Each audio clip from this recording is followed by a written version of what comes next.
Hook, imagine this, you finally save enough money to buy your dream getaway.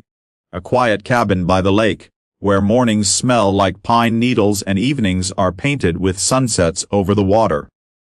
But then, just when you think you've found peace, a stranger storms in, points fingers, and calls the police on you for sitting on your own porch. That's exactly what happened to me. Karen didn't know was that I wasn't just some random squatter in a cabin. I actually owned the very dock her family used every summer, and, get this, I was also the one person who had the power to approve or deny her HOA's permits. This is the story of how one call to 911 turned into a battle of respect, patience, and unexpected redemption. Stick with me until the end, because what started as one of the most humiliating moments of my life ended up teaching me, and Karen, something unforgettable. The cabin had been my father's dream before it became mine. He built it with his own hands decades ago, back when the lake was just a sleepy stretch of water known only to locals. When he passed away, the cabin sat empty for years, until I finally decided to restore it. To me, it wasn't just wood and nails. It was a piece of him, a piece of peace. On my first weekend there after the renovations, I pulled into the gravel driveway with groceries, fishing rods, and the kind of excitement you only feel when you're reclaiming something you thought was lost forever. That's when I noticed her.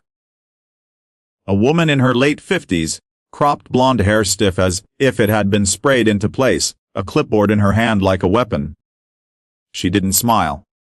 She didn't wave. She marched toward me with the authority of someone who thought the earth spun because she told it to.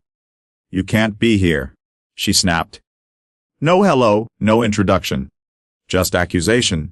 I laughed nervously. "I think I can. This is my cabin." "Impossible," she barked back. "This cabin belongs to the homeowners association. You're trespassing."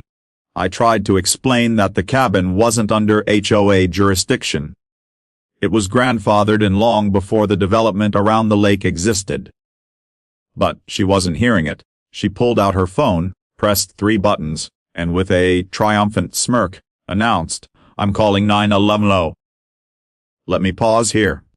I've been through tough things in life, but nothing prepares you for the humiliation of watching a stranger call the police on you when you're standing on your own porch." My hands shook. My throat tightened, not out of guilt, because I knew the truth, but out of that deep, primal fear that comes from knowing someone is trying to strip away your dignity. Within minutes, 2 squad cars rolled up. The officers stepped out, hands on their belts, eyes darting between Karen and me. "He's trespassing," Karen practically sang, pointing at me like she'd caught a criminal mastermind. But then I handed over the deed. My name, my father's name before mine, the address, the coordinates.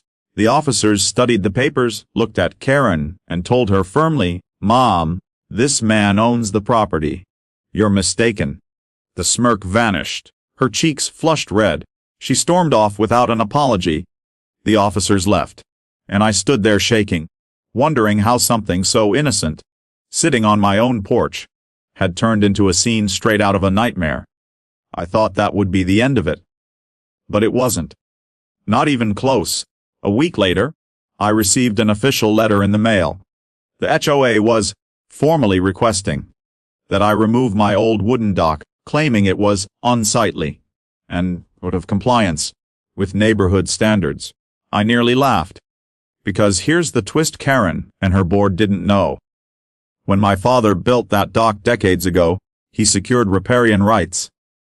That meant not only did I own the dock, but I also technically owned the stretch of shoreline every other resident used to launch their boats and host their summer parties.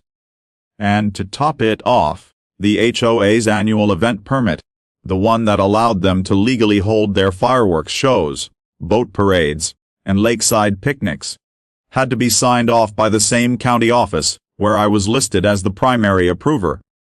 So there I was, holding the letter that demanded I tear down my dock, while at the same time, Karen and her friends had permits pending, permits that literally sat on my desk at the county office where I worked as an environmental planner. Part of me wanted revenge. I wanted to slam those permits shut, watch their summer plans crumble, and let Karen stew in the consequences of her arrogance. But another part of me, the part my father raised, kept whispering, respect doesn't come from power, it comes from patience. Still, I wasn't going to let them walk all over me. The following Saturday, I attended the HOA meeting. I walked into the room, papers in hand, and the murmurs rippled like a wave. People whispered, "That's the cabin guy." Karen sat at the front, arms crossed, chin tilted upward like she was already bracing for a fight. I introduced myself calmly. I explained my ownership of the cabin, the dock, and the legal rights that came with them.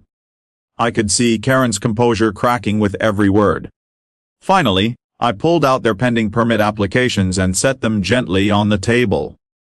"Now, I want you all to enjoy your summer," I said, looking not at Karen, but at the neighbors whose kids played on that shoreline.